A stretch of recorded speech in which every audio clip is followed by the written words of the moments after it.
It's showtime and draft day, folks. Welcome in. Chase and Big Joe, 1025, 1063, the game on this Thursday. We are live at one of my favorite places, the Nashville Super Speedway. They have a cool event that we will tell you about, Wheels and Heels. We'll have a little bit of racing flavor and some draft flavor here today. He is Big Joe Dubin. I'm Chase McCabe. Dr. Crane, Nick Frazier is back at the studios. What's up, JoJo? How you doing? It's here. It's finally here, man. And so we're excited. It's going to be a fun night to see what happens, what goes on. I still don't think that the Titans take number one. I do not think it happens. You're just, okay. Until it happens, I won't believe it. After watching the Cam Ward Instagram story last night when he said, watch out, Nashville or New York, I'm coming to you, or whatever he said last night. Why did he toss New York into that? Okay, I did watch that, but I don't know. Maybe that was old. I'm telling you, he's walking into the draft meeting yesterday. I'm telling you, I don't think it's happening, man. No, I don't think it's happening. Anyway, we'll find out tonight at what time? 6:30. Our pregame show or our draft show begins at 6, but it'll be 7-ish. 7, I think, when everything. What's the funny? Titans are on the clock. Yeah, what's funny is the Titans have evidently made up their mind. Cam Ward, they're still going to take all 15 minutes. Well, yeah, because the NFL is going to tell them to. Yeah, it's like 14:30. Put your pick in. We have 7 commercials we got to get in. Right. So I don't know. I mean, it'll be fun if he takes you, then you go forward. But man, so last night I'm thinking of scenarios in my head. They trade with the Giants. Giants send the Titans Russell Wilson. You get their third pick. You take Abdul Carter. You take their second and third rounders. And then you get some edge rushers and receivers, and now you got 6 players, the top 110 or whatever it is, and this team looks completely new. And you run it with Russell Wilson. Yeah, well, and look, we're going to call him Uncle Mike Borgonzi. I mean, he gave us a pre-draft present last night with the signing of Tyler Lockett. So wide receiver Tyler Lockett, who's a veteran receiver, signs a 1-year deal. It's $4 million, could be worth up to $6 million with incentives, and he will join the Tennessee Titans. The Titans receiving has become the Del Boca Vista of NFL receiver. Every old, retired, washed-up wide receiver somehow, some way, ends up in Tennessee. It is the apps. I don't get it. I don't know what they're trying to accomplish, but it just – I saw the news last night. I'm like, great. They might as well sign you. So you got Tyler Lockett. He'll come in last year and be gone. To me, that's a no signing at all. I'm not even worried about that.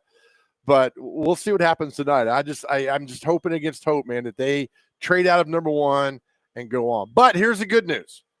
At 10 o'clock today, we have former University of Miami defensive coordinator Lance Guidry, who went against Cam Ward every day in practice for 2 years.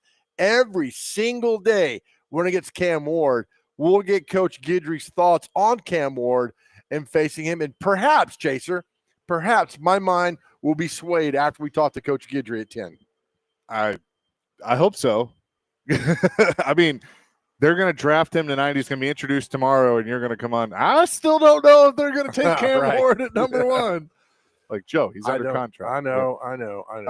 No, that'll be good. Well, it'll be cool to have Coach Guidry on and get his thoughts on facing Cam and the things that he can bring. And look, I mean, it's here. Oh my gosh. Good morning, draft day. What do y'all think if the Titans trade back in the first, and what will it take? They're not trading back. They're just not. They're not. But this, you're just hold on. Get a little that they might do this and might do that. You got to keep, a little hope there that they do. I mean, I don't know. When he dropped the New York thing last time, I'm like, why is he bringing up New York? Yeah. Why is he talking about New York in his Insta story? Drafted, and that just wasn't a slip of the tongue. He's like, hello, Nashville, New York. I was like, what? Was it like that scene from The Simpsons when is it Aerosmith? Hello, St. Louis. No, it's Springfield. It's the guys from what's Spinal Tap? Spinal Tap, yeah. He turns the guitar over. Yeah. You call it Springton? Hello, Springton. Yes. But again, we're live today at the Nashville Super Speedway. They have a charity event for Wheels and Heels is what it's called. And we'll have our good friend Katie Myers has put it all together. She's going to join us. Driver Noah Gregson's going to be here as well. Jamie Little from Fox Sports is going to stop by. We'll get their thoughts on NASCAR and, of course, the draft. I mean, we have to ask everybody about the draft today on this Thursday. So we're excited to get things going. So the Tyler Lockett signing, when Tehran was in for you on Monday, we were talking about that it would be good to go find that veteran receiver signing like they've done the last few years. They got DeAndre Hopkins, who was good, his first year. Tyler Boyd it looked like it, he had lost a step and it didn't quite work out. Lockett's on the decline, but he had, I think, 49 catches for 600 yards last year. If you got 500 yards out of him, all right. Like, I'm fine with that. At $4 million? Come on, man. Dude, $4 million's cheap. This franchise is, let's go back. Moss in 2010, Julio Jones in 2021, Andre Johnson in 16. They brought back Justin McCarron, who's not on that level, but after he had left and gone to the Jets and come back and did nothing. This is where receivers come to die. I don't get it. I'd rather, get my money in some up-and-coming prospect of something that's out there instead of this guy. I don't know, man. Now you got Van Jefferson, you got Calvin Ridley, you got. Well, you have a bunch of guys that aren't, But if they've taken a little pressure off themselves because they don't necessarily have to pick a receiver at 35 now. I still want them to. But if the edge rusher's there and they like the edge rusher better, then they can do that. But I still would like to see them get a receiver in the top 100 picks if they can swing that. And then in an ideal world, you would have Ridley, drafted receiver, Lockett, and then everybody else. Okay. All right.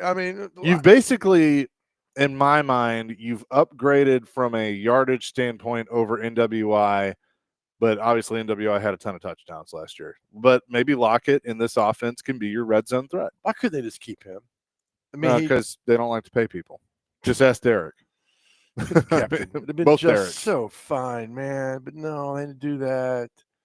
So I don't know. We'll see what happens tonight. It should be fun. I don't know, man. Just getting that draft, come out with a couple good edge rushers and gobble up draft capital, but they're not listening to me. I still think there's something there, man. It's really funny that there are so many people, and Jared's probably leading the charge, but there's so many people that are like, all right, let's see what the Titans do. They're probably taking Cam Ward. What's Vrabel going to do it for? What are the Patriots going to do? Like, what's Vrabel going to do? Is Vrabel going to go get the tackle with small hands, or is he going to get the edge rusher? Like, what's he going to do? Oh, yeah. Because I think if Carter's still there, which is a big if at this point, but if Abdul Carter's there at 4, that is such a Vrabel pick. Oh, yeah. Absolutely is. The Giants got 34, 65, and 99, man. You could swing their first round. You swap first rounders and gobble up their 34, 65, and 99. If you could pull that off, would you do that? All right, say it again. So the Giants, if you flip-flop 1 and 3, then you get their 34, 65, and 99. So you'll have 5 guys in the top 100. 5 in the top 100. Yeah, if they would do that, I would probably do that. You would absolutely do that. But again, thinking realistically, it's probably not going to happen. So, okay. I'm sorry to throw water on your No, that's your fine. theory, You be that way. Be a what? Be a jerk. That's okay, though. I don't mind. 615-737-1025 is our phone and text line, driven by WilsonCountyHonda.com. You can call or text at any time and weigh in on the draft. And what do you think is going to end up happening? It's Cam Ward, right? Wes and Hermitage. Okay, I'll answer that off the air. Never mind. Hey, Jonathan says, hey, Joe, quit being a Debbie Downer. What else were they going to do? They need receivers. Then keep NWI. Who would you rather have, NWI or Tyler Lockett? When you could have had NWI on this team. You know what he does. All the guy does is catch touchdowns, plays his tail off. But no, you had to let him go. And so now you deal with Tyler Lockett. I'm just saying the history of old receivers with this franchise is not good. It's not a good record throughout. And I know history, what's in the past. I get all that, but it is something that's happened with Moss, and with McCarron's, and with Andre Johnson, with Julio Jones, and Hopkins. I'm not getting the ball thrown to me. I'm going to go demand a trade.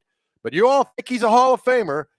I'm glad he's out of here. He's not here anymore. Mark in Clarksville, number one, he says, if you guys, there's no guys. This is one guy here. His name is Joe Dubin. If you guys aren't sure about Ward, what makes you think the Giants will give up all of that? I don't know. I don't know. I hope they do. I really hope they do. Remember, teams think they're a lot smarter than you and I are. They always think they could do this and do that. And 9 times out of 10, it bites them in the behind. So they want to trade up and get Cam Ward, and he's the guy. That's fine. Now, someone was like, well, what happens in 12 years when Cam Ward becomes okay, well, he's gone. He wasn't here. I don't know if he could do the same thing here, and he's gone. So what did the draft become so frustrating? I have a theory. Okay. And I don't really have a ton of evidence to back this up, but I have a theory, and I'll tell it to you coming up next. Again, we're at the Nashville Super Speedway today. Their beautiful new media center, by the way. It's amazing. Wheels and Heels is their event. We'll tell you more about that as we go along. It is draft day, 615-737-1025. More coming here on Chasing Big Joe, presented by the Omni Nashville Hotel, 1025-1063, The Game.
Chasing Big Joe, 102.5, 106.3, the game here on this Thursday. We're at the Nashville Super Speedway, mixing a little racing, a little draft talk. Who's coming up at 10? Lance Guidry, the former defensive coordinator of University of Miami, will be here to join us. We'll be on the phone to join us as well. By the way, that song right there is what the Titans are going to play for Cam Ward tonight when they draft him. He comes back in the big green room. They're like, you got the look. Oh, yeah, that's a good one. That's the one for them tonight to do that. I still hope against hope that they trade and get that draft capital, but I'm done talking about that. But anyway, Lance Guidry will join us at 10 o'clock, and he went against Cam Ward every day in practice for the last 2 years, and we'll see what Coach has to say about facing Cam and what it's going to be like for him at the next level. We look forward to that and kind of getting that perspective. Here's my theory. My theory on Cam Ward is, and he was a good college quarterback. He was a great college quarterback. Mm-hmm. I mean, I think we saw the success he had there.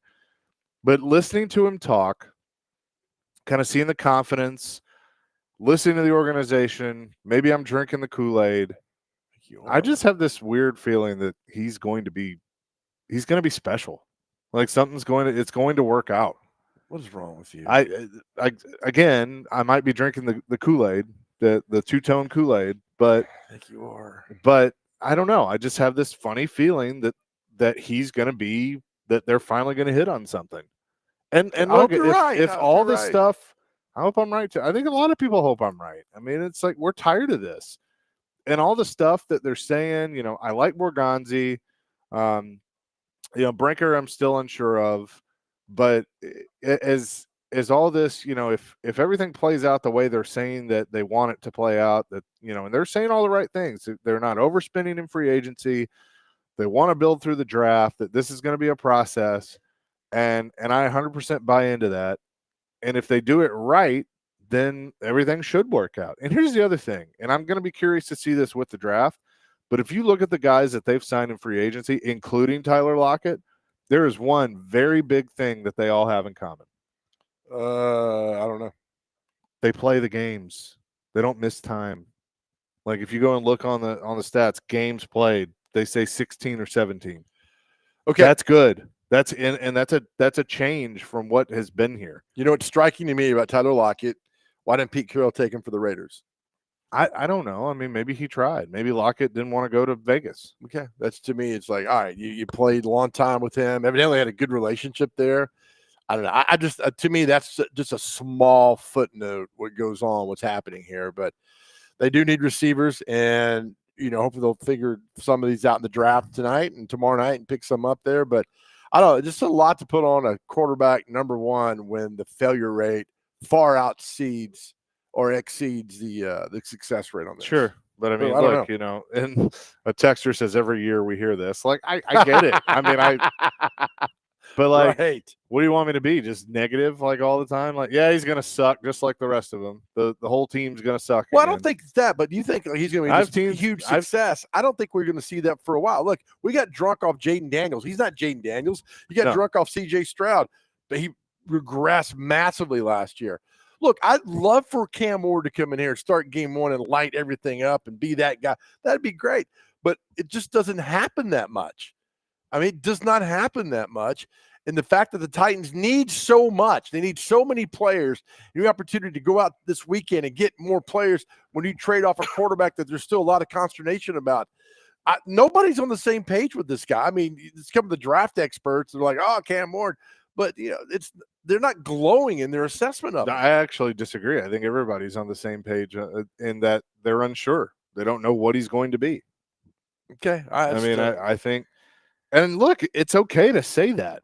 I actually think it's a good thing to say that of, hey, I'm really not sure how this is going to turn out with him, but, we can hope.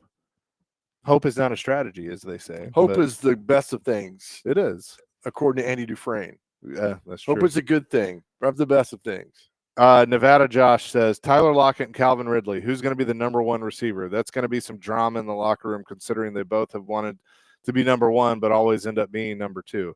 I don't think there's any controversy at all. I think Tyler Lockett knows his role here. He's not a 1,000-yard receiver anymore. Calvin Ridley still is. That's the other thing, Titans fans, that you may may have forgotten, Ridley went over 1,000 yards last year. Right. Well, I mean 17 games, you better. Pollard went over 1,000 yards rushing. So, I mean, they have some pieces there. But, no, I think Lockett at best, in my mind, should be the 3. Like, he shouldn't even be the 2. He can play the 2, but I still think you got to go address that in the draft. Whether they do it or not, we will see. Chip from Mount Juliet says Lockett is an established receiver, very, very consistent, good move. Okay, but I again hope he comes here and does well. The history shows that these guys don't do well when they come here. Chase, picture time with this lady. Don't hit me. Hello. Hey, how are you? Good to see you. We got our picture taken. We like did. that. I know, but you just like smacked the I crap know. out I of wanted me. you to be on your best behavior and smile. I mean, we'll find out. I mean, this all could go haywire tonight and see what goes on, but it's going to be something. And if they take Cam, look, we've talked about this. He's got to start game 1 in September. None of this on the bench stuff. Put him out there, let him go and ride with him, and there's your future. Well, he's gonna. I mean, look, he's gonna start game 1. Got to. And I heard Rex Road say it this morning. I'm going to agree with Rex Road, who will be. He and I will be doing the draft coverage tomorrow night from Boomboss in East Nashville. So come hang out with us. You can watch online and listen on the Game Nashville app and Sports Talk 830. But he believes this will not be on this roster by the end of the weekend. I agree with him. I think Will Levis will be traded at some point during the draft. Okay. And we'll see. you get like a 5th or a 6th either this year or next year and just move on. If you're trying to give me something and I know you'll take anything, I'm giving you a 7th. I'm not giving you a 5th or 6th. Well, I'm that's not fine. trying to get rid of him. Yeah. Well, okay. I think they will find a way. Maybe it's conditional. Who knows? But I think Will Levis will be gone. Well, I mean, good. I mean, we saw what we needed to see here. Now it's you take care of yourself, and that's it. And move on and wish you the best of luck as you go forward on this journey. Well, thank you very much. 615-737-1025. How's your draft going over there? Because you're clearly distracted. So no, I'm just trying to figure out the Giants and the Titans draft. They put something together here. It's not getting accepted, though. I don't like this. I don't know. We talk about this. I mean, I want some of the chaos. It's just been too easy across the board. And then he drops the New York thing last time. I'm like, wait, what a second. And I go back and watch it again. And was it odd to you? It's odd to me. Why is it odd to you? Why are you dropping New York? I need to go rewatch it again. I think y'all are making too much of this. He says, hello, soon see you in Nashville or New York. And I'm like, what? What's happening here? Well, okay, look, it's kind of like the Titans saying, I guess you'll have to find out on Thursday who we're going to take. I mean, the NFL is like, don't tip the pick. We need the mystery here. We got this big TV special with our partners. So, when you do the video, it could be New York. I mean, it could be Cleveland. Why didn't you say Cleveland? I mean, right? I mean, if it's all pretty much set in stone, I don't know. But Bobby, this just ain't guy. right. I love conspiracies. I like conspiracies that go on, and again, Chase, there's so many holes in this team. If you stick at 1 and then 35, and you don't draft again until 4 months from now, whatever it's after that. I mean, it's just so much to plug in there, and so we'll see what happens. And tonight I'll be yelling when they take him. You'll be yelling when they take Cam Ward? Yeah, I'll be in the middle of something that's very important, and I'll be like, oh my gosh.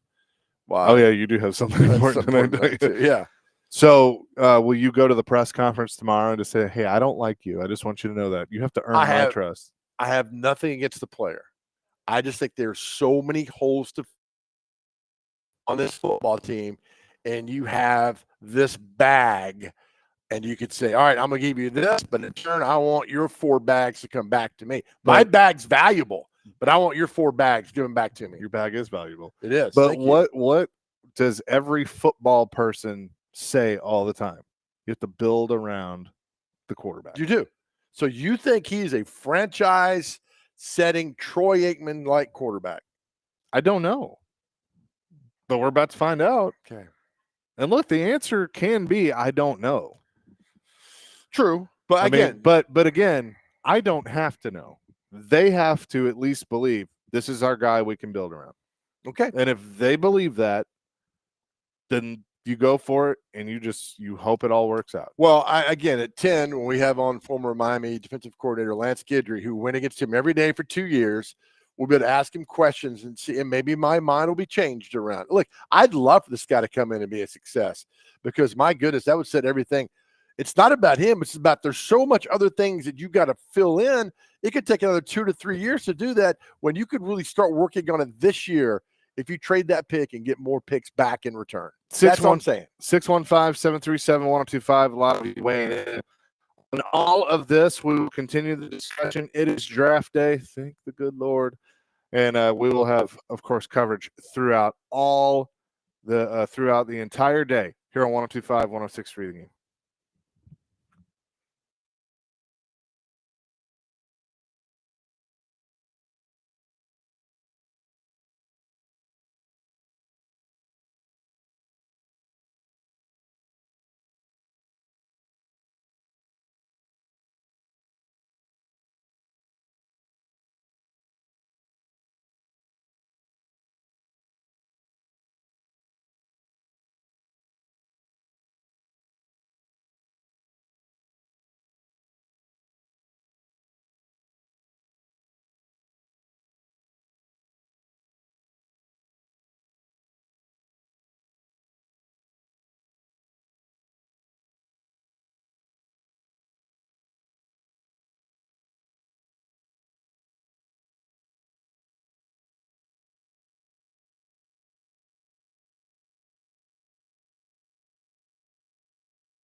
as we sit here today, what should Titans fans be most excited about with him and what he brings to the table, and what's maybe the biggest area of concern with Cam Ward as he steps into the NFL? The stuff I think people really love about him, including the guys who coached him, is he's super competitive. He's got real leadership qualities, and he's a playmaker who has high level arm talent. Like, he can make any throw, any arm angle. Just has a really high level ability to make plays, and he's fearless. And I think those things are stuff that people should get excited about. The one downside with him, I think, is just he can be reckless with the football. There is so much gunslinger in him. There's times, especially I remember watching him last year, early when he got to Miami, you'd watch him and it looked like he was so nonchalant out there just because he has so much confidence in himself. But I think, to me, there is a big gap between him and the other quarterback prospects in this draft. Like, I think he's legitimate top 10 caliber pick who plays quarterback and happened to be a need there.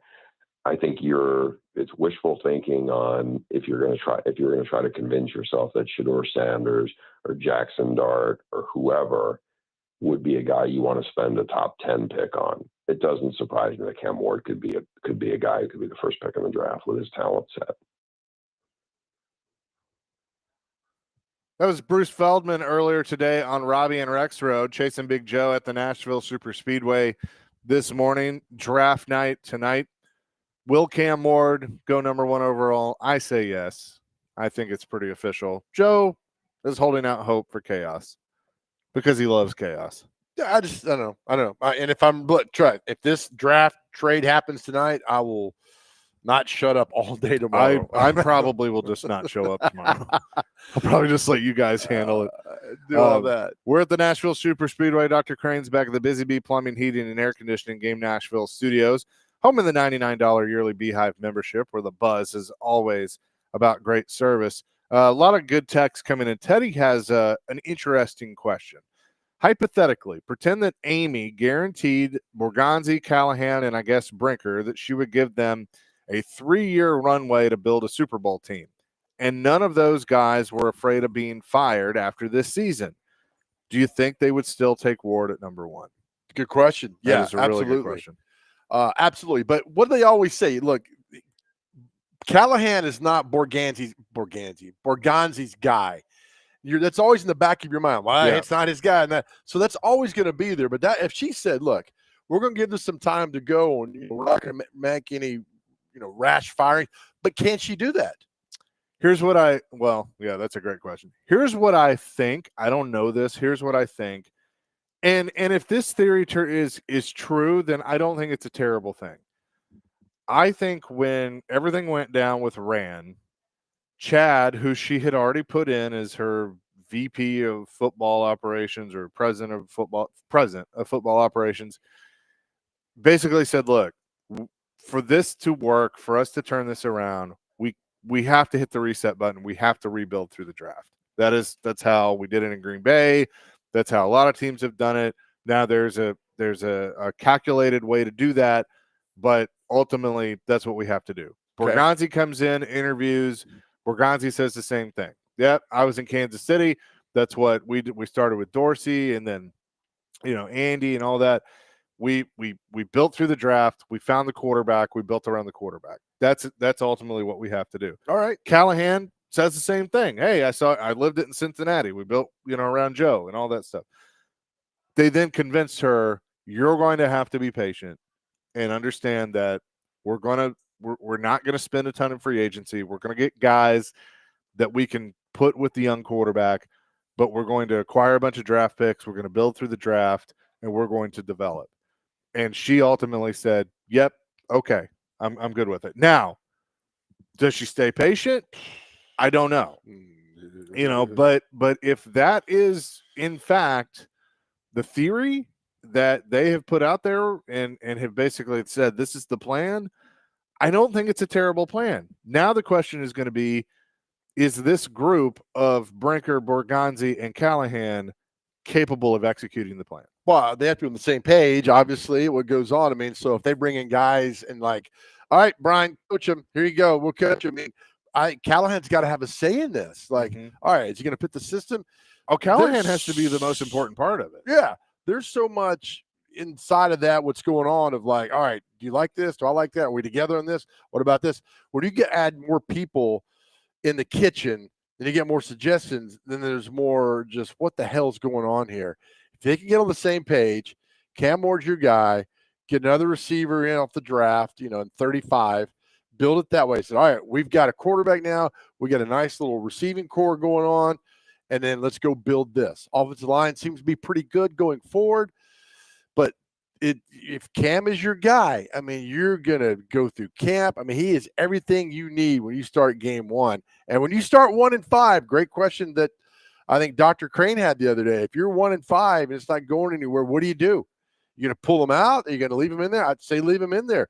Look at Aikman's first year. Look at Manning's first year. I mean, they were awful, but they learned and went on and be patient with it. What if Cleveland would have been patient with Baker Mayfield?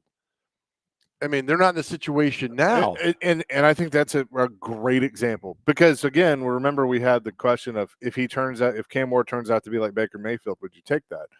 But Baker Mayfield, had to go other places. Been on a journey. Right. It goes back to one thing. I don't care. She's got to be patient with Brinker and Borgonzi because that's who she's put in place. But the guy she really has to be patient with, and they have to be patient with, is Brian Callahan. Yeah. Because you have made your bed now. Mm-hmm. That you're saying he is the coach, that he can develop the quarterback, that he's been a part of it before, that he's worked with Peyton Manning and Joe Burrow, and I think Baker might have been one of them. You give him 2 years? Yes, okay. You have to. All right. You have to. You have no choice because if Wes says if they have another 3-win season, they're all gone again. If you keep doing that, if you keep pulling the plug when things don't go your way right away and you don't get instant gratification, you're going to be on this vicious circle and keep doing this over and over and over and over. You have got to give it time. You have put yourself in this spot. And so now if you're Amy Adams Strunk and you're the Titans, you have got to be patient, live with this. Yes. And if it doesn't work, then fire everybody. But my thought is, if done correctly, it will work, and you can do it. Because here's the other thing: if let's say after 2 years, because they realize pretty quickly, yep, we missed on Levis, but you have the excuse of that was Rand's guy, so it wasn't us. But Levis wasn't the guy, right? If you'll know after a year and a half, and if he's not, then that you may not come back from that. But you can also play the go find your next Ryan Tannehill game if you have built around the quarterback correctly. But I also believe if you give him a good offensive line, if you give him receivers to throw to, if you still have a run game, and oh, by the way, you have to really build a good defense. If you do all that, you're probably going to be okay. Yes. And you get the 2 years. Look, and if it's 2 years and he's out there and it's a pretty bad football team, he's learning. Sure. I learned more and I got beat up in middle school than anything else I've done in my life. I learned that I'm not getting my ass kicked again. And here's what I'm going to do this, to not have it happen again.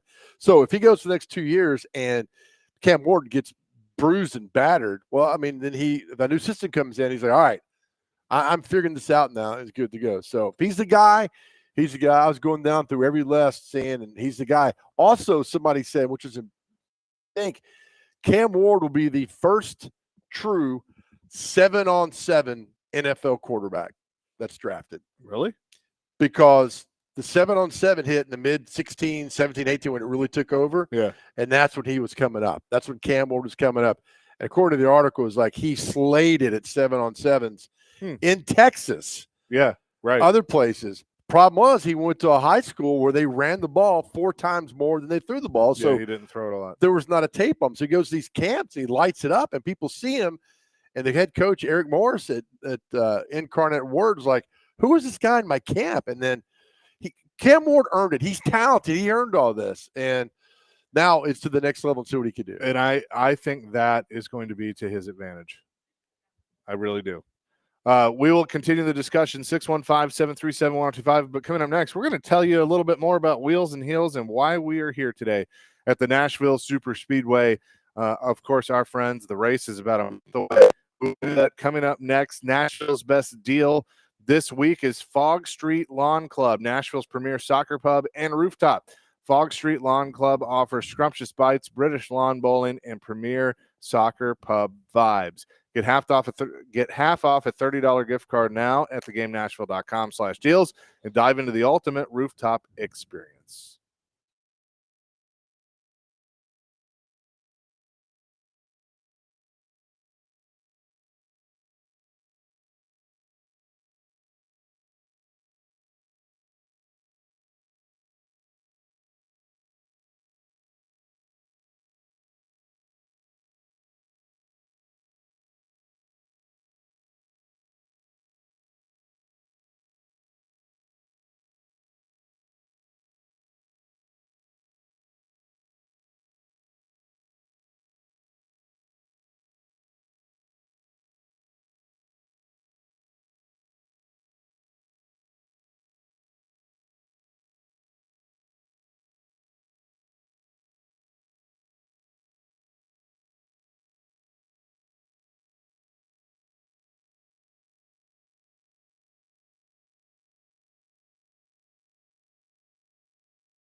Hey, tune in to 94.9 The Fan as the Nashville Sounds. They're going to play too against the Durham Bulls today at First Horizon Park. Pregame at 5:20. The first pitch for Game 1 at 5:35.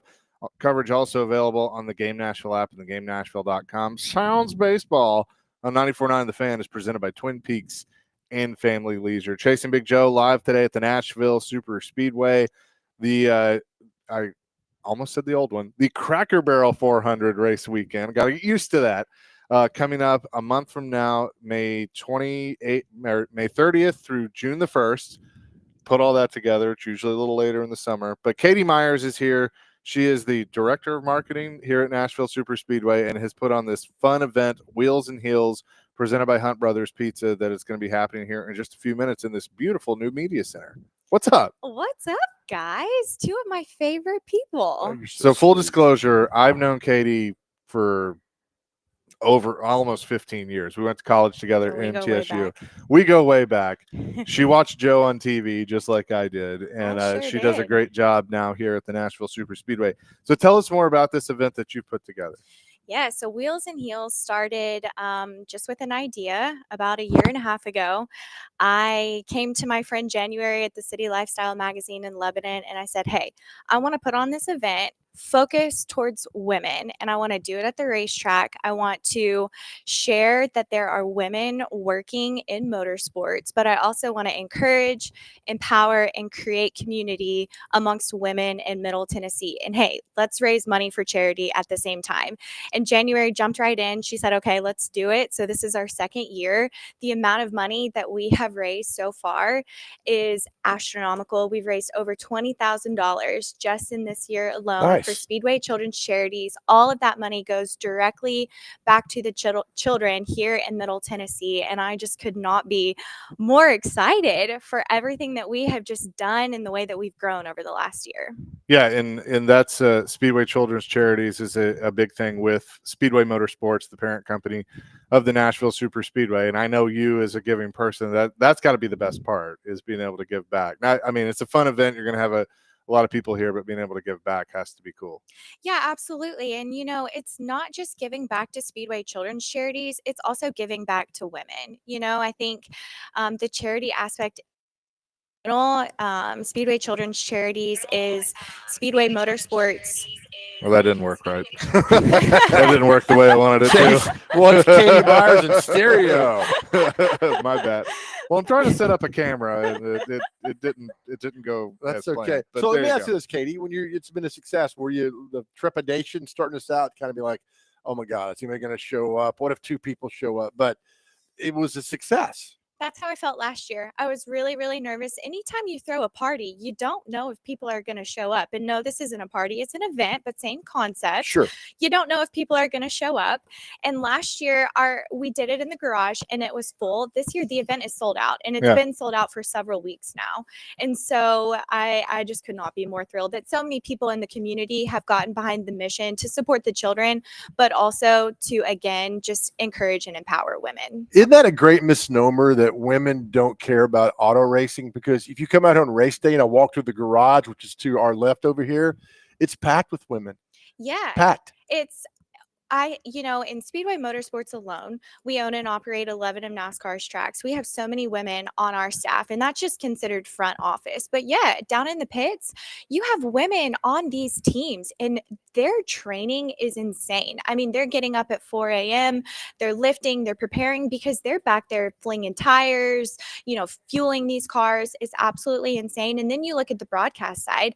Jamie Little is going to be here in a little while. I think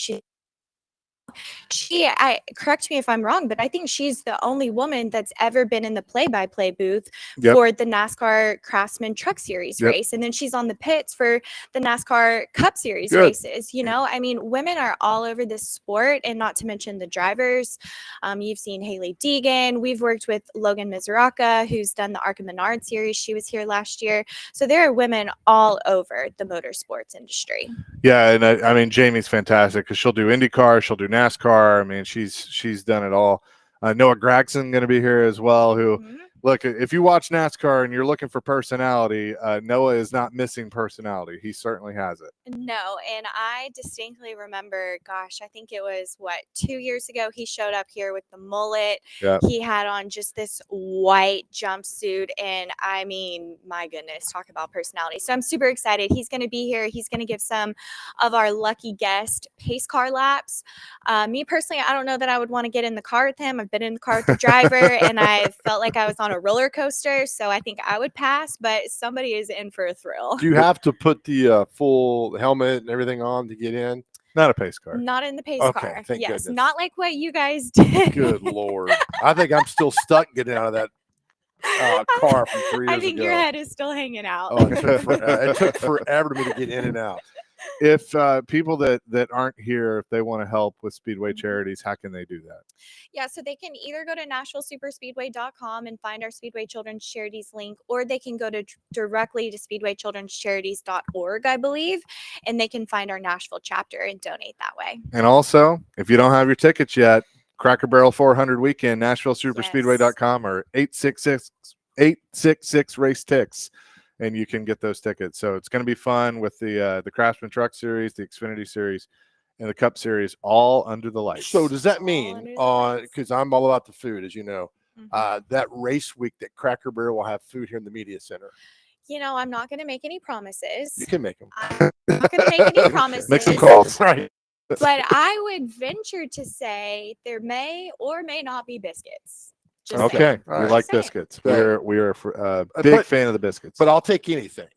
Cracker Barrel, I'd like to have. What's your favorite food at Cracker Barrel? Is it the Uncle Herschel breakfast? Is that what it's called? The With all the things? Yeah, yeah, all yeah. the things. I love that. Yeah. That- Yeah. But Yeah. I will tell you this right now: the chicken and dumplings at Cracker Barrel are to die for. Elite. Oh, Yeah. Elite. yeah. Uh-huh. They're- So if you could Oh, pull yeah. that, Katie, we appreciate it. hash brown casserole. I'll see all- what I can do. I'll see always- what I can do. Yeah, I'll always see what I good. can do. you Aren't know? we sad? I'm so sorry. No, we're fantastic. Katie, thank you. Congratulations. It's going to be a great event. Thanks for having us here today. Thanks, guys. We appreciate you. Katie Myers, Director of Marketing, Nashville Super Speedway. Again, NashvilleSuperspeedway.com for more information. Coming up next, Lance Guidry. He was the defensive coordinator last year at the University of Miami. He saw Cam Ward every day in practice. We will get his thoughts on the probably future Titans quarterback. Coming up next, Chasing Big Joe, 102.5, 106.3 The Game.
Hour number 2, Chase and Big Joe, 102.5, 106.3, the game on this Thursday. It is draft day.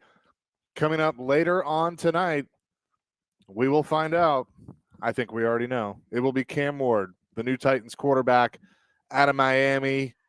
We'll hear his name called. I believe the commissioner will say Cameron, and he will walk across the stage and be a member of the Two-Tone Blue. To talk more about Cam Ward, we say hello now to Coach Lance Guidry. He was the defensive coordinator at Miami with Cam Ward last year, now at LSU. Coach, good morning. How you doing? Hey, good morning. Doing good. Well, thanks so much for doing this today. You saw Cam Ward last year in practice every day. What are the Titans potentially getting in this young man? Well, of course, I'm a huge fan. I think he's a stud. He's an ultimate competitor. I think he has a chip on his shoulder, just kind of his route of getting to this position that he's in.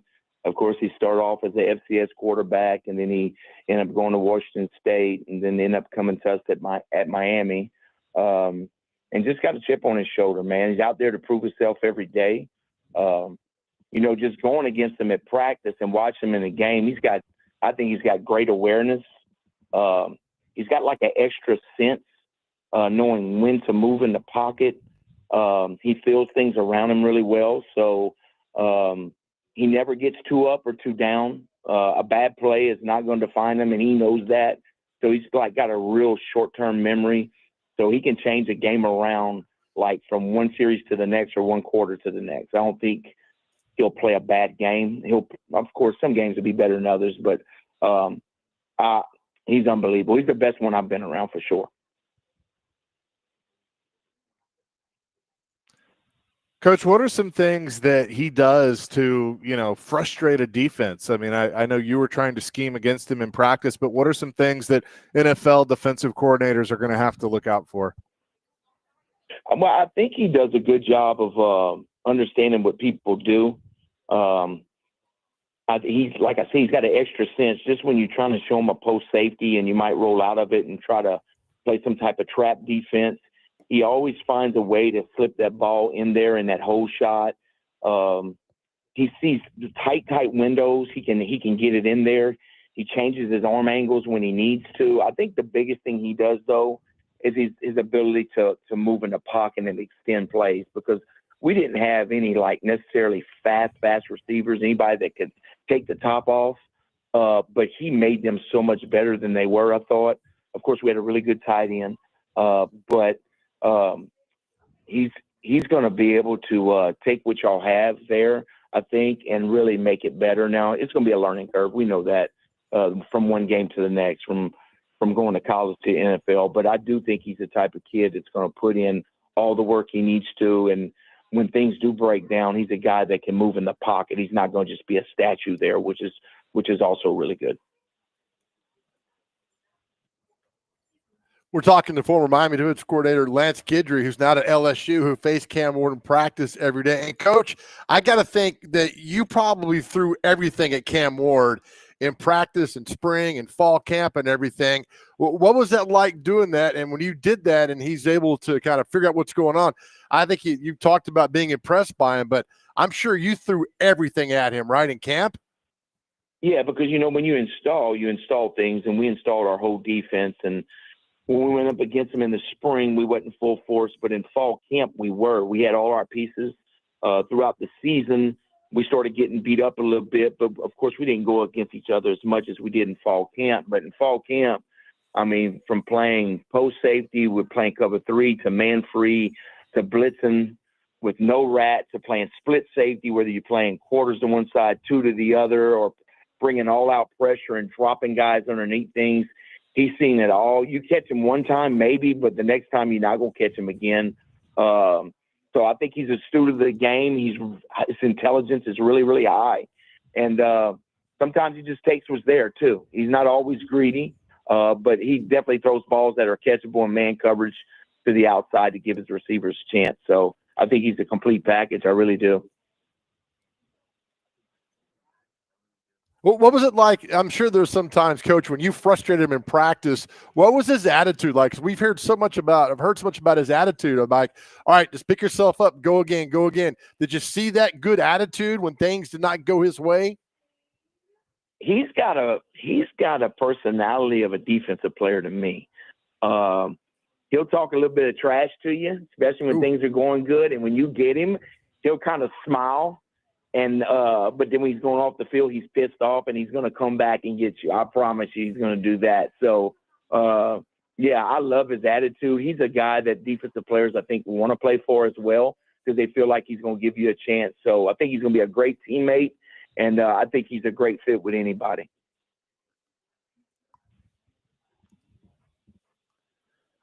Well, Coach, I know we're looking forward to having him here. You know, if that is the pick, I think we all know that it's going to be the pick. But what are you doing at LSU now? How excited are you for that? I'm good, man. I'm back home, so I'm a Louisiana boy. So I'm going to coach the outside backers. So I get to coach Harold Perkins, which is really exciting because he's, you know, I expect him to go high in the draft next year. So, you know, it's just good to be home. I'm a defensive analyst here, so I'll have some analyst job as well with Coach Baker. And, you know, I know a lot of these guys that are on staff, so it's a good fit for me and my family, and not too far away from my hometown, so I'm excited.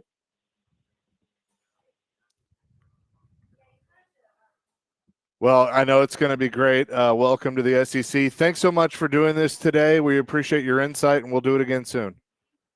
Yes, sir, and good luck to y'all. Thank you very much. Coach Lance Guidry joining us here on the program. Was the defensive coordinator at Miami last year with Cam Ward.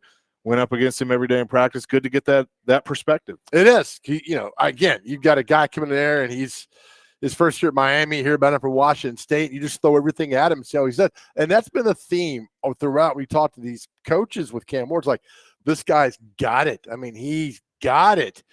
And if the Titans make him their pick, he's their guy. Then look, all these coaches that we've talked to and you've read about are on the same page when it comes to him. Yeah. I've never doubted his talent.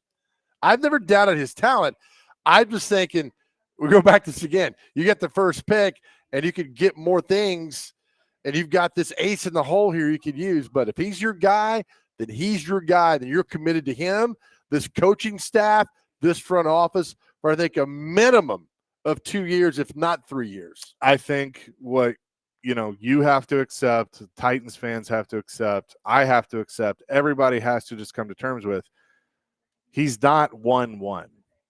And I don't really think 1-1 exists in this draft.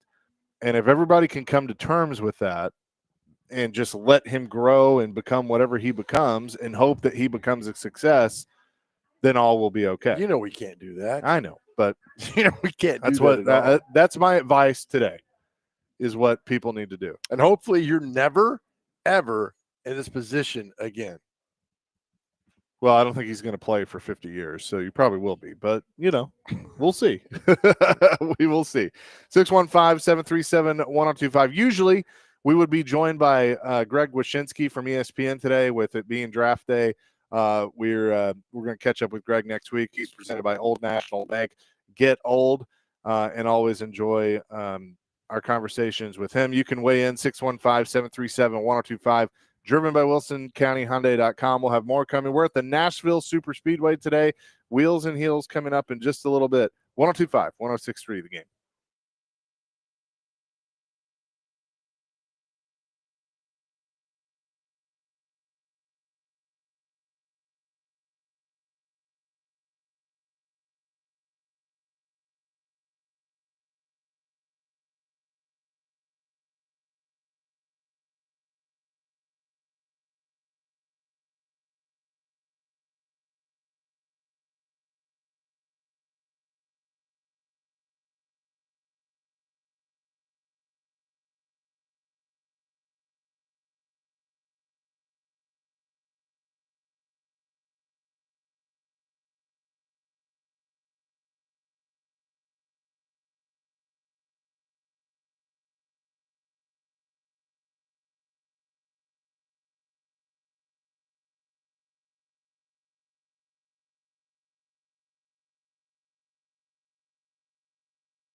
You'll be yelling when they take Cam Ward. Yeah, I'll be in the middle of something that's very important, and I'll be like, I can't wait to get a cold Budweiser. Will you go to the press conference tomorrow to say, hey, I don't like you. I just want you to know that. You have to earn my trust. I have nothing against the player. I just think there's so many holes to on this football team, and you have this bag, and you could say, all right, I'm going to give you this, but in turn, I want your 4 bags to come back to me. My bag's valuable, but I want your 4 bags given back to me. Your bag is valuable. That's what she said.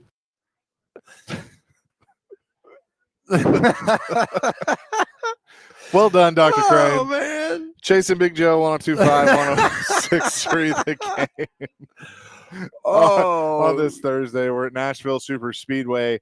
They have a fantastic event coming up in just a little bit. Wheels and Heels, presented by Hunt Brothers Pizza here at the Nashville Super Speedway.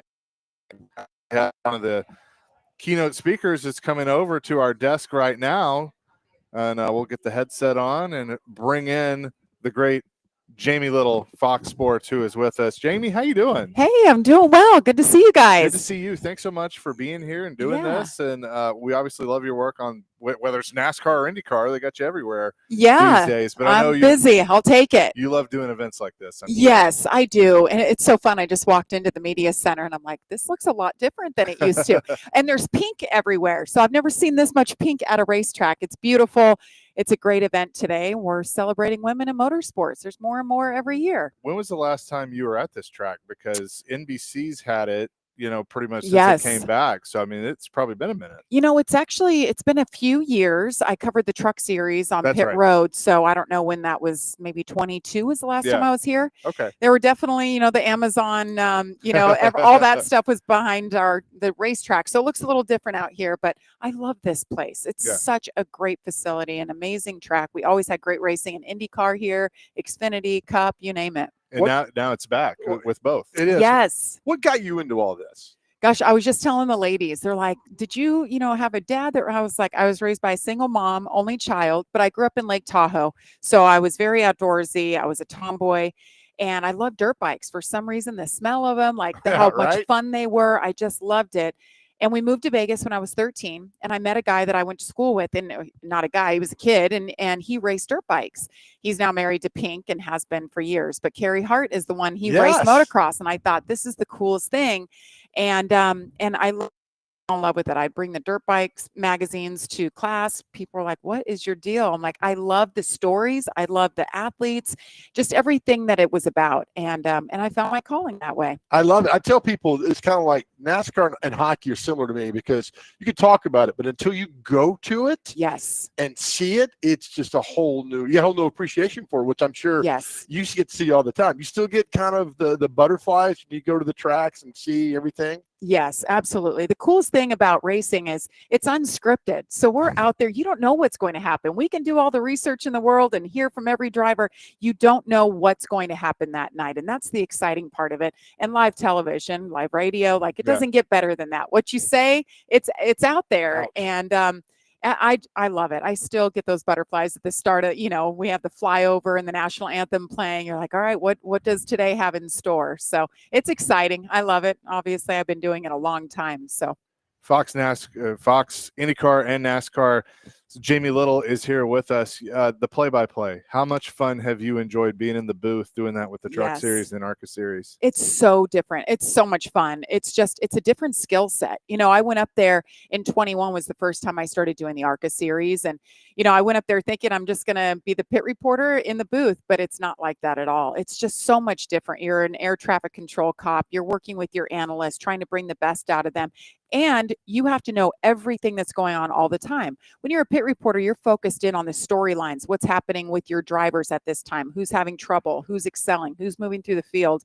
It's so much different. But now that I'm doing trucks full time, I've kind of done part time the last couple of years. It's every week and it's so much fun. And this year we're getting drivers rotating through. So I'm getting different, it's Joey Logano one week or Brad Keselowski. Last week I had Carson Hocevar. So you're getting these guys who aren't professional broadcasters bringing, everything that they know about the sport straight out of the seat. So that's been a lot of fun. What I always have enjoyed because Fox really started doing that with Xfinity Yes. and now the trucks.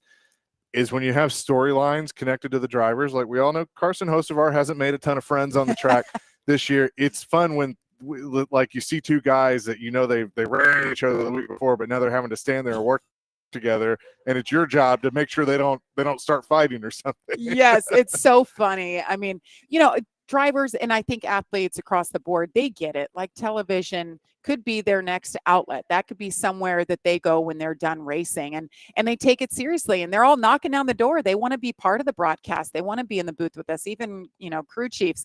But it is funny, guys who've, they didn't have the best, like, for instance, I had at Daytona, I had Joey Logano and Kevin Harvick. We all know the famous spats between them, who wears the fire suit in your family. And now they can work together as professionals. And it's so much fun because they all just have a different background, a different perspective of how things go. And they have a different background in the truck series. So I love hearing that, trying to get them to bring that out and what they see in drivers that maybe we don't. Yeah, you talk about being in the booth. I've got ADHD. Chase has ADHD. Do you have to have that when you're doing play-by-play? Because there's so much going on. I'm thinking you don't know what's going. There's a wreck here. There's something going on here. Yes. Oh, he's in pit row. What's going on here? And you're an air traffic cop and up there in the booth is a great way to describe that. I mean, is it as chaotic as we think it is? At moments, absolutely, because there is so much going on. But the best part is when you get in the groove and it's like you're sitting there with your buddies watching the race and you're talking and discussing and the racing is going on. It's so good. And it's like, and we're going to break in 10. It's like it breaks it up. So Right. you have to, make it flow the best that you can, bring it back from break. You're selling things, the promos, and there's so much more that goes into it than just knowing about the race and what's happening. But yes, it after a race, I don't care if it's 2 hours or 4 hours, you are exhausted mentally.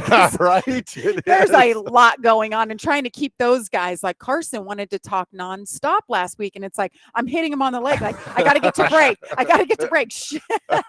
Do you have Pink's number on speed dial? I do have her number. I haven't talked to her in years and years and Okay. years, but yes, I went to their wedding. It was about as pink as this, literally.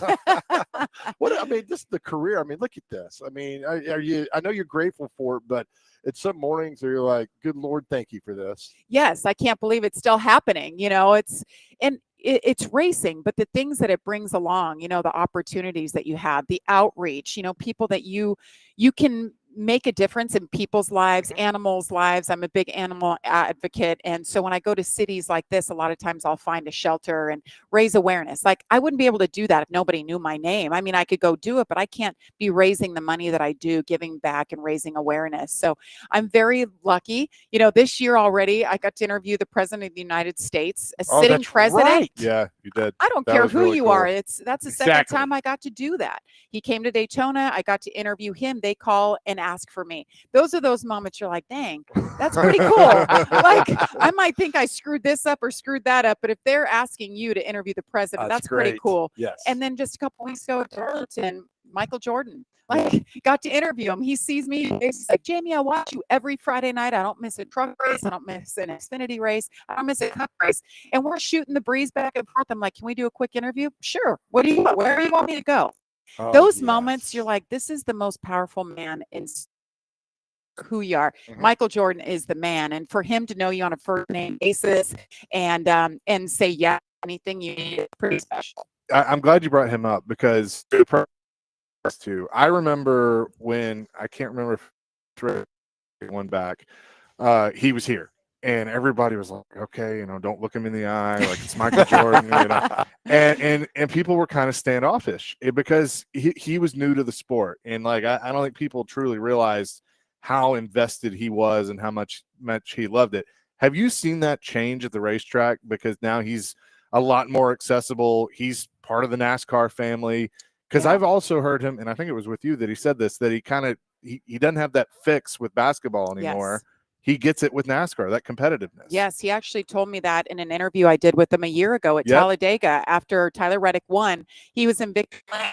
Well, to that point, Jordan did not do interviews. Yeah. His people didn't allow him. He didn't want to. He just wanted to be the team owner. He's been a fan his whole life. Like it goes back to like with his family. He's a huge fan of NASCAR.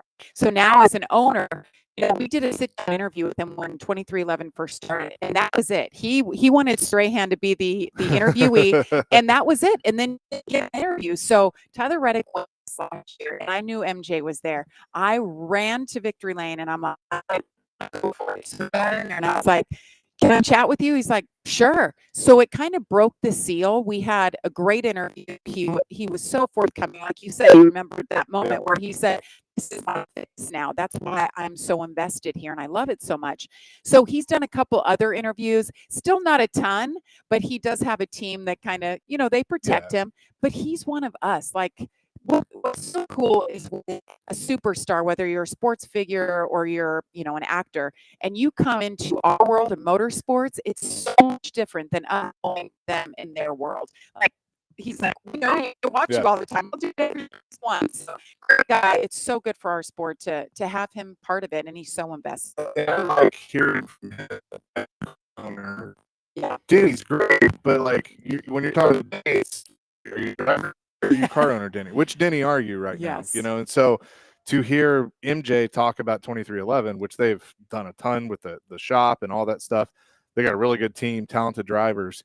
I think it's cool because you hear how genuine he is about making that a championship winning team. Yeah, and I love it because over the years, you've had celebrities come in, sports figures, big names come in like, oh, I'm part owner of a NASCAR team.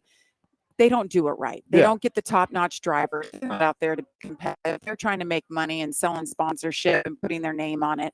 He's actually invested. Ayers is the most incredible race shop you'll see. He is all in, obviously, with their drivers. They've got the wins. They win every year. That's what he wants. He wants to compete for a championship. They've done it right. You have a boy, right? A girl and a boy. Girl and a boy. Would you be okay with your boy being a stock car driver? No. Those are quick now. I tell him I am a hypocrite mom. Anything I like, you're not allowed to do. I mean, you can't jump out of planes. You can't do any of the cool stuff I've done. But no, he's super into football. I mean, we live in Indiana, so he loves football. He's into wrestling now. He's 12 and loving it. So that's been a whole new world to learn. Good. What do you leave here today? Where do you go? So I'll leave here. I'll go home for the night. Get up tomorrow morning. I'm actually volunteering a field day with my son tomorrow to school, and I'll leave and go to Talladega. So yeah, it's like 4 flights this week alone because we lost John Edwards, with Hendrick Motorsports. So incredible. On Tuesday they had a celebration of life at Hendrick Motorsports, and Hendrick plane up from the area from IndyCar flew up there and flew. So it was really special. That's just the racing community. They're just incredible. It's one big family. Will you be at the Indy 500 this year? I will. I'll be on pit road. Okay. Going back after 11 years away. How much pressure is on Kyle Larson? After last year, he didn't get to Charlotte in time. He's going to try again.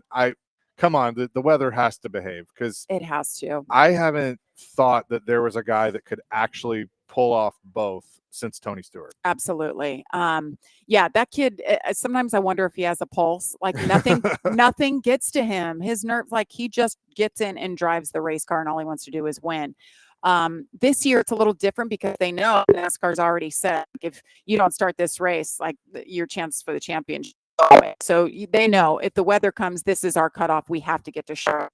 Last year they didn't have that. They were able to wait it. I was on pit road in his box for 600 when he walked up.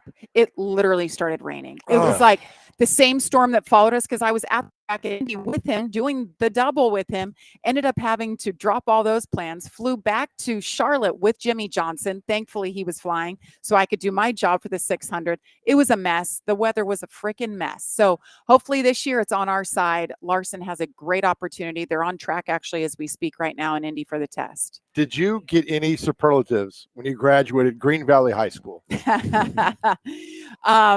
No. You should have. I mean, you're groundbreaking. No. You are. I was a terrible student. Let's just put it that way. Good thing I found this talking thing for a profession because I barely graduated high school. Honestly, I just didn't like it. I was into racing. Like I couldn't wait to leave and move out and go straight to Los Angeles. I just wanted to figure out life on my own, not go to college. I did go to college. So kids, go to college for stay in school. Got my degree in journalism at San Diego State while I was working, live announcing, doing all the things, paying my dues. But high school, I wasn't a popular student. I was a weird racing girl and didn't get good grades. And I turned it all around in college. Got great grades in college. But because there was some failure along the way, and Yeah. then look at you now. I mean, so don't be Yeah. afraid to chase your dreams. Absolutely. Find what burns in your soul and chase that. I always tell people that just find something that gets you excited to get up in the morning and then it doesn't feel like a job. Yes, Beautiful. there are hard times, but there are way more good times and it's a great living. It's so much fun. I still love it. I travel all over the country chasing race car drivers around and I'm not complaining. You're That's you're great. living the dream. That is for I sure. am, yeah. That is for sure. Jamie, it's good to have you on. Thanks so much for being here. We're excited it's a month away that they'll be racing in the Cracker Barrel Yes. 400 here at the National Super Speedway. But enjoy it, and we'll see what Larson can do. Thanks. Going to do the girly thing today with Wheels and Heels, raise some money for a great, great charity, Speedway Children's Charities. They're tremendous what they do in the communities across the country. Amen to that. Jamie, Yeah. thanks Thank so much. you. Thank you. Appreciate it. We'll have more coming. Chasing Big Joe, 1025, 1063 The Game.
Chasing Big Joe, 102.5, 106.3 The Game on this Thursday. Again, we're at Nashville Super Speedway. It's draft day. There's going to be drafting this weekend at the Talladega Super Speedway with Noah Gregson and his fellow drivers. He has joined us now, driver of the number 4 for Front Row Motorsports and Rush Truck Center. I know Talladega is always unpredictable. Oh yeah, it's a blast down there. I love going to Talladega, and it's a party with the race going, a couple races going on. Fun. What do you think about this place here at the Nashville Super Speedway? Nashville is fun as well. There's nothing like it. Come out in groves, and it's always fun being down on the road. Country music. Yeah, them. It's always cool to meet them and maybe get a selfie. My buddy Hardy, he came out to the race last year, checked it out, so it's a good time. Yeah, Hardy gets very much into this. So, this year been to this point, being Front Row Motorsports, obviously you had to deal with all the stuff with Stuart Haas last year. Is it nice to kind of feel settled in? Yeah, it's good just to be able to not relax by any means, but be able to lock in and focus in with a new group. And you know, like Front Row Motorsports has been a really good transition. Roster Haas, guys have come with me from the 10 team last year, so over to the number 4 car. It's been kind of a seamless transition, but it's a fun organization. It's a great group, and I'm grateful.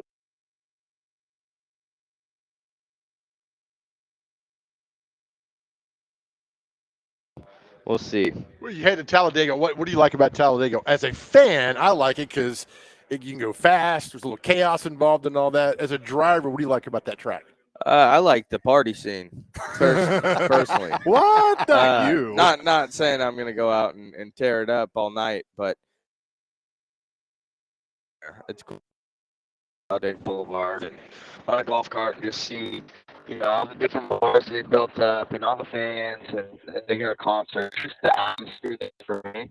Obviously, high bands and you're hauling ass around that place, right? But at the same time, it's super cool because the fans are just so involved. They're right there, and I try to spend a lot of time with the fans, so it's a good time. You talk about, you know, having a good time. Obviously, we love to have a good time. When do you rest? Do you get rest Monday night? Are you Monday night? You sit on your couch and fall asleep? No, I mean, there's a lot of dead time. So we only have one lap of qualifying, and then we race. So there's probably too much dead time. So there's dead time to rest, but there's also probably a little time in there to go golfing and have some fun with the boys on the boulevard. But yeah, pretty much Saturday I try to just relax and we'll qualify on Saturday. I try to probably hit it harder than I should on Friday nights and then get ready to go for Sunday. All right, so in football, we watch tape on our opponents. All that. Do you watch any tape on drivers? How does this all work? What's your scouting for Talladega? Yeah, so you somewhat know who this good super speedway racers are. We get a whole report going into the race weekend on, hey, if you can choose the bottom on a restart or choose the top, depending on what position you're in. There's a lot of analytical data that goes into it. So we also watch film on different moves that guys have made to set themselves up for success. We look at data. So we have telemetries with the cars. It's called SFT data. And you're able to see mile per hour, RPMs, throttle, brake, steering wheel angle of any car in the field. So we can look and see, okay, this guy was, trying to set himself up for a pass. Here's what he was doing with his brake pressure. Here's what he was doing with his throttle, how much throttle he was using. So we can kind of see, the differences in driving styles as well and try to hone in on what we think is going to be the best approach going into the weekend. Don't you come in here and try to be held with you're a smart young man. I mean, that's a lot that you have to digest. You have an entire team depending on you. Yeah, it's a lot to manage, and it's a handful at sometimes, and I'm probably a handful for them to manage as well. But we got such a great group at the team I'm with right now, and that I've been able to surround myself with. So that's been super special to be able to, kind of, when I was racing when I was younger, it was fun. got a car, did practice, got up, maybe drove an RC car through the football, hung out.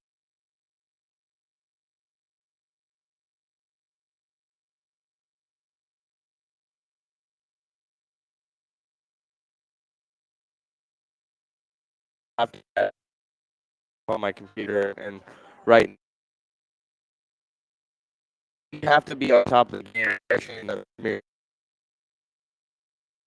Everybody's good. Everybody has won races in the lower levels, and it's hard to get that competitive edge on the other guys. So when you win on Sunday, you're gonna winner circle, whatever that they called. What's it called? Victory lane. Victory, Victory lane. lane. There you go. You're gonna say shout out to Chase and Big That's Joe. right. That's right. Because they believed in me, and therefore I believed in myself. That's right. So, look, Sunday. Thank we you. finished third at Talladega in this race last year, so we need a couple spots better. There you well, go. in Talladega is so unpredictable.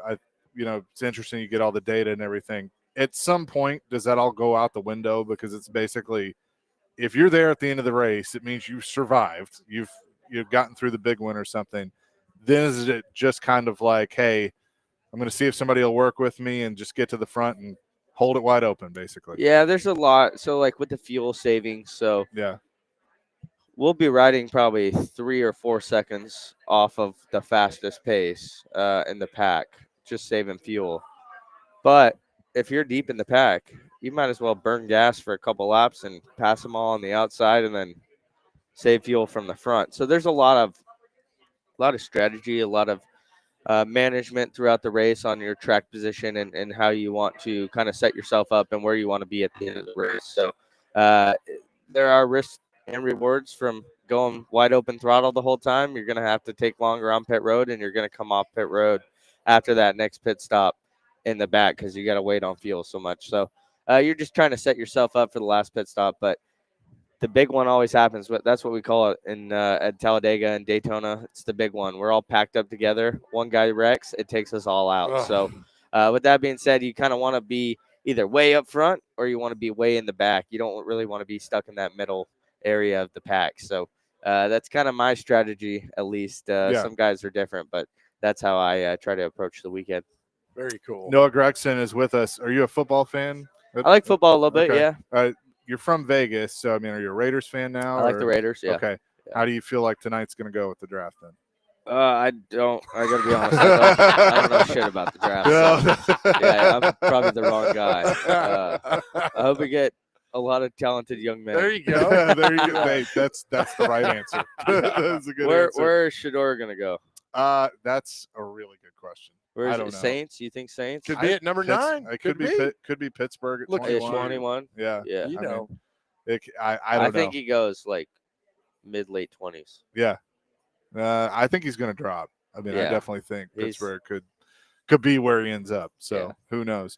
Noah, good luck this weekend at Talladega. We'll see you in about a month here at Nashville Super Speedway. But Awesome. thanks so much for doing this. Thank you, guys. I appreciate it. If we win, Chase and you. Big Joe. Hey, both you guys I feel the good pretty luck good about charms. you this God, weekend. you got to win. let's go, baby. Let's go, baby. Let's go. We will Sweet. come back Thank you, with brother. Thank you, guys. what day is it and celebrity birthdays next. Chase and Big Joe, 1025, 1063 the game.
Chasing Big Joe, 102.5, 106.3 The Game. We are live at the Nashville Super Speedway. We've had a lot of fun today with Jamie Little, Noah Gregson, talk a little draft. Lance Guidry was on with us.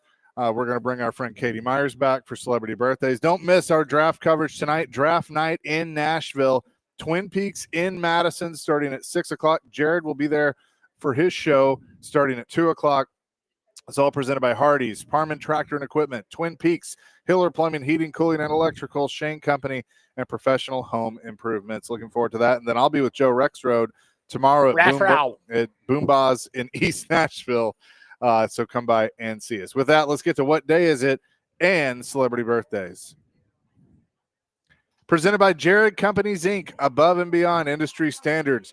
Just visit them at jaredcompanies.inc.com. Dr. Crane? All right, gentlemen. First on this, we have National Teach Children to Save Day. Save money, save your toys, save everything.